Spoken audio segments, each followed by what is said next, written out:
मंत्रिमंडळ विस्तार झाला मात्र खातेवाटप झालं नाही। त्यामुळे माजी गृहमंत्री अनिल देशमुखांनी सरकारला सवाल केलेत। सभागृहात संबंधित विभागात विषय आला तर कोणता मंत्री उत्तर देईल, एकमेकांकडे बोट दाखवेल का, असे प्रश्न अनिल देशमुख यांनी उपस्थित केलेत। भाजपने शेतकऱ्यांना कर्जमाफीचं आश्वासन दिलं होतं। या अधिवेशनात राज्य सरकारने शेतकऱ्यांच्या कर्जमाफीच्या घोषणाही कराव्यात, अशी मागणीही अनिल देशमुख यांनी केली आहे। आपल्यासोबत माजी गृहमंत्री अनिल देशमुख आहे। काल मंत्रिमंडळाचा विस्तार झालेला आहे आणि आजपासून हिवाळी अधिवेशनाला सुरुवात होत आहे। विदर्भामध्ये अधिवेशन आहे, 6 दिवसाचं अधिवेशन असणार आहे। बरोबर आहे। काल मंत्रिमंडळाची शपथविधी काल झाली। आज रीतसर अधिवेशनाला सुरुवात होणार आहे।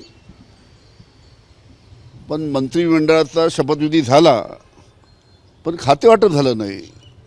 आणि आज जेव्हा सन्माननीय आमदार जेव्हा विधानसभेमध्ये किंवा विधान परिषदेमध्ये सरकारला प्रश्न विचारतील तर त्याचं कोणता मंत्री उत्तर देणार? कारण की कोणत्याही मंत्र्याला खातेवाटप झालं नाही।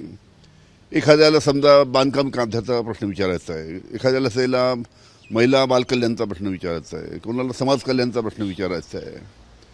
त्याचं जोपर्यंत खातेवाटप होणार नाही तोपर्यंत त्याचा मंत्री उत्तर कसं देणार? फक्त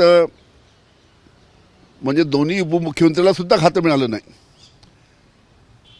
मला वाटत नाही की असं कधी झालं असेल, कारण की खाते वाटप झाल्यानंतर त्या खात्याचं उत्तर तो मंत्री तिथं सन्माननीय आमदारांना देतो।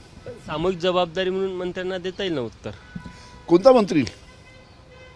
एखाद्या सन्माननीय आमदारांनी समजा विचारलं, मी सांगितलं प्रश्न विचारला, समाज कल्याणचा प्रश्न विचारला, कोणता मंत्री देणार? बोट दाखवणार का? तुम्ही द्या। अरे पण उत्तर द्यायला त्याचा अभ्यास करावा लागतो, त्याची माहिती घ्यावं लागते आणि मग सरकारच्या माध्यमातून उत्तर देतात। काय वाटतं तुम्हाला? इतकं मोठं बहुमत आहे महायुतीला, तरीही खाते वाटप झालं नाही, मंत्रिमंडळ विस्ताराला देखील बराच उशीर झाल्याचं पाहायला मिळालं। हां, कसं आहे की इतकं बहुमत असताना एकतर्फी 135-36 काही आमदार त्यांचे आहेत, इतकं असताना ज्या पद्धतीनं जवळजवळ 23-24 दिवस गेलेत मंत्रिमंडळ स्थापनेसाठी। आता मंत्रिमंडळ झालं तर खाते वाटप नाही, त्यामुळे लवकरात लवकर खाते वाटप करून सर्व मंत्री कामाला लागतील अशी आशा आहे। छगन भुजबळ असेल, दिलीप वळसे पाटील असेल, जे ज्येष्ठ मंत्री होते, शरद पवारांचे ज्येष्ठ साथीदार होते, त्यांना नव्या सरकारमध्ये स्थान मिळालेलं नाही। आश्चर्य आहे। म्हणजे छगन भुजबळ साहेब तर सगळ्यात सिनियर, म्हणजे अजितदादाच्या पक्षामध्ये सगळ्यात सिनियर छगन भुजबळ साहेब, त्यांना स्थान मिळालं नाही। दिलीप वळसे पाटील सुद्धा एक सिनियर आमदार आहेत, पण ठीक आहे, तो त्यांचा अंतर्गत पक्षाचा प्रश्न आहे। काल अजित पवार म्हणाले की जो मंत्री परफॉर्म करेल त्यांनाच परत संधी दिली जाईल, नाही तर कधी त्यांना बाहेर काढलं जाईल। ठीक आहे ना, त्यांनी तशी भूमिका घेतली असणार आणि तसं ते त्या पद्धतीने मॉनिटरिंग करतील। आमच्या शुभेच्छा नवीन मंत्रिमंडळाला शुभेच्छा। त्यांनी महाराष्ट्राच्या समोर अनेक प्रश्न आहेत, शेतकऱ्यांचे प्रश्न आहे, बेरोजगाराचे प्रश्न आहे, त्या महिला बिचारा लाडक्या बहिणी वाट पाहत आहेत केव्हा महिना चालू होणार।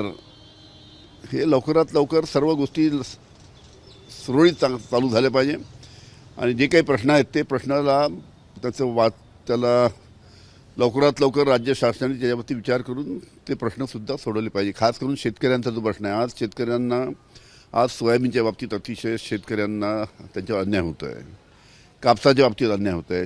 म्हणजे सोयाबीनला भाव नाही, कापसाला भाव नाही, तिकडे नाशिककडे कांद्याला भाव नाही, इकडे गोंदिया भंडारा धानाची परिस्थिती अतिशय वाईट आहे। या गोष्टीकडे प्राधान्याने लक्ष द्यायला पाहिजे। सर्वात महत्त्वाचं काम जर असेल तर शेतकऱ्यांचं कर्जमाफी करतो म्हणून जाहीर केलं होतं, लवकरात लवकर कर्जमाफीच्या बाबतीतसुद्धा याच अधिवेशनामध्ये शेतकऱ्यांची या भारतीय जनता पार्टीच्या नेत्यांनी जे आश्वासन दिलं होतं की कर्जमाफी देऊ, ते आश्वासन या अधिवेशनामध्ये त्यांनी पूर्ण करायला पाहिजे, ही महाराष्ट्रातील शेतकऱ्यांची अपेक्षा आहे। आपण बघू शकतो की माजी गृहमंत्री अनिल देशमुख होते, त्यांनी काही प्रश्न उपस्थित केले की मंत्रिमंडळ विस्तार जरी झाला तरी खाते वाटप झाला नाही, त्यामुळे सभागृहाचं कामकाज करताना जर का संबंधित विभागाचा काही विषय असेल तर कोणता मंत्री त्यावर उत्तर देईल किंवा कोणता मंत्री सभागृहामध्ये त्या संदर्भात बाजू मांडेल, हा प्रश्न त्यांनी या माध्यमातून उपस्थित केला। कॅमेरामॅन अमोल देशमुखसह तुषार कोहळे, एबीपी माझा, नागपूर। एबीपी माझा, उघडा डोळे बघा नीट।